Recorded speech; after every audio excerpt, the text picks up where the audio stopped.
আমি তো একজন কড়া হানাফি ছিলাম। বাংলাদেশের হানাফিদের উস্তাদ আমরা, আমার বংশটা। আলিয়াওয়ালাদের ওস্তাদ আমার বাবা, কমিওয়ালাদের ওস্তাদ আমার নানা গোষ্ঠী। বাইতুল মোকাররম জাতীয় মসজিদের প্রথম খতিবটা আমার মামা, মুফতি আব্দুল মহির সাহেব, লালবাগ মাদ্রাসার মুফতি। বঙ্গবন্ধু শেখ মুজিব নিজে ওনাকে বাইতুল মোকাররমের খতিব নিয়োগ করেছিলেন। মুফতি ফজলুল হক আমিনী ছিলেন আমার মামারই ছাত্র। এরপরে যারা আছে ছোটখাটো লক্ষ লক্ষ কওমি ওলামা আমার মামা গোষ্ঠীর ছাত্র, কড়া হানাফি সব। আবার আলিয়া এরা আমার বাবা গোষ্ঠীর ছাত্র। বর্তমান যে বাইতুল মোকাররমের খতিব উনি আমার বাবার কাছে পড়ছে, কিন্তু আমার বাবার আদর্শ কিছুই নাই হয়তো ওনার কাছে, আল্লাহু আলাম।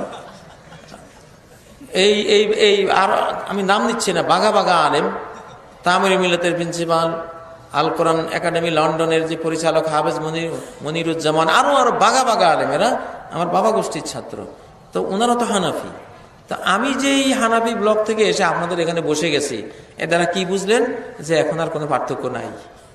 ইনশাআল্লাহ পার্থক্য উঠে যাবে, আমরা এক হয়ে যাব। হানাফি আহলে হাদিস সব সহিহ হাদিস ওয়ালা হয়ে যাব ইনশাআল্লাহ। সহিহ হাদিসের বিজয় হয়ে যাবে, ঠিক আছে ইনশাআল্লাহ। এগুলি আমরা রাখতে চাই না। বিশ্বব্যাপী সব মুসলিমরা এক হয়ে যাক, সারা বিশ্বকে হেদায়েতের দিকে টেনে আনুক।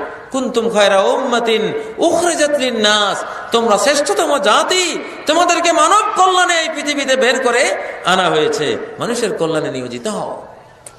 আর হানাহানি মারামারি ইনশাআল্লাহ এগুলি করা যাবে না। আলে হাদিস ভাইদের মধ্যে আবার 13 দল। কিসের 13 দল? কোন দল নাই, সব মুসলিম, সব কি খাঁটি মুসলিম, কোরআন সুন্নাহ, কোরআন সহিহ সুন্নাহওয়ালা মুসলিম আলা ফাহমি সাহাবা। আমাদের শেখ শহীদুল্লাহ মাদানী হাফেজাল্লাহ উনি একটা কথা জোর দিয়ে বলে গেছেন, কোরআন হাদিস হইলেই কেবল হবে না, কোরআন হাদিসের বুঝটাও কোরআন হাদিসের বুঝ হইতে হবে, নিজের বুঝটা হইলে হবে না। আর ওইটার জন্য সাহাবীদের বুঝকে আনতে হবে। কোরআন সুন্নাহ আলা ফাহমি সাহাবা, কোরআন সুন্নাহকে সাহাবীদের বুঝ অনুসারে ফলো করলেই দেখবেন হানাফিও নাই, আহলে হাদিস। এই আহলে হাদিস নামটা আছে, কিন্তু এটা দিয়ে কোনো দল আমরা আর করবো না। এই নামে কোনো দল করবো না। এই নামে কিছু পণ্ডিত থাকবে, আহলুল হাদিস মানে হাদিসের পণ্ডিত, ঠিক কিনা? আর কিছু থাকবে না, কোনো গ্রুপিং থাকবে না। এগুলি থাকা উচিত না। এর দ্বারা কাফেররা বিজয়ী হচ্ছে। আমাদেরকে ডিভাইড করে করে তারা ডিভাইড এন্ড রুল, মুসলমানদেরকে খালি দলে দলে বিভক্ত করো আর শাসন করো, এটা ইবলিসের নিয়ম। অতএব এগুলি আমরা কমিয়ে আনছি ইনশাআল্লাহ।